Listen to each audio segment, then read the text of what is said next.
இந்த வருஷம் IPL ஃபேன்ஸை upset பண்ணுற டீம் எதுன்னு வந்து பார்த்தோம் அப்படின்னா சிஎஸ்கே டீம் தான் வந்து அப்செட் பண்ணிக்கிட்டு இருக்காங்க. பவுலிங்காக இருக்கட்டும், பேட்டிங்காக இருக்கட்டும், ஃபீல்டிங்காக இருக்கட்டும், எந்த யூனிட்டுமே வந்து சரி கிடையாது.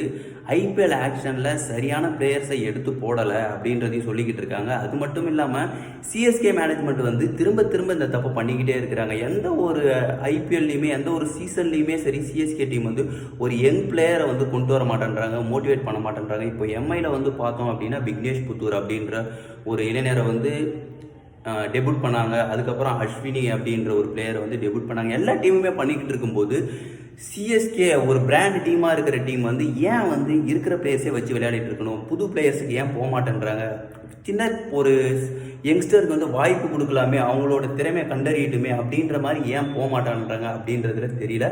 பட் ஆனால் தலை தோனியை வந்து தயவு செஞ்சு இந்த வருஷத்தோட ரிட்டையர் ஆகிட சொல்லுங்க. அப்படி இல்லை அப்படின்னா இந்த சீசனில் இன்னும் நிறைய மேட்ச் இருக்குல்ல, அதில் வந்து பவர் பிளேயில் தயவு செஞ்சு இறங்க சொல்லுங்கள். பவர் பிளேயில் இறங்கி அவர் அடிக்கட்டும். ஸ்டீபன் பிளமிங் தான் சொல்கிறாரு, 10 ஓவர் வந்து தலை தோனியால் நின்று விளையாட முடியாது அப்படின்னு வந்து சொல்கிறாங்க. பட் அப்படி இருந்தால் அப்படி தேவையில்லையா? அப்படிப்பட்ட ஒருத்தர் ஒரு பவர் பிளேயில் இறங்கி 2 பாலுக்கு 12 ரன் அடிச்சுட்டு அடுத்த பால் அவுட் ஆகிட்டு போனால் எந்த ஒரு பிரச்சனையுமே கிடையாது. மீதி வரவங்களாவது ஏதாவது அடிப்பாங்க.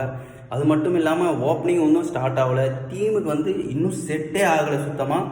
இன்னும் ஒன்று சொல்லிக்கிறேன், இங்கே வந்து சிஎஸ்கே ஃபேனாக இருக்கிறதுல பெரிய விஷயமே கிடையாது. ஆனால் ஆர்சிபி ஃபேனாக இருக்கிறது தான் ரொம்ப ரொம்ப கஷ்டம். ஏன்னா 3 மேட்ச் தோத்ததுக்கே வந்து இப்படி கதறீங்களே, 17 வருஷமாக கோப்பை அடிக்கலை அப்படி இப்படின்னு சொல்லி எவ்வளவோ ட்ரோல் பண்ணாலும் ஆர்சிபி ஃபேன்ஸ் எப்படி இருக்காங்க பார்த்தீங்களா? அதுதாங்க உண்மையான ட்ரூ ஃபேன்.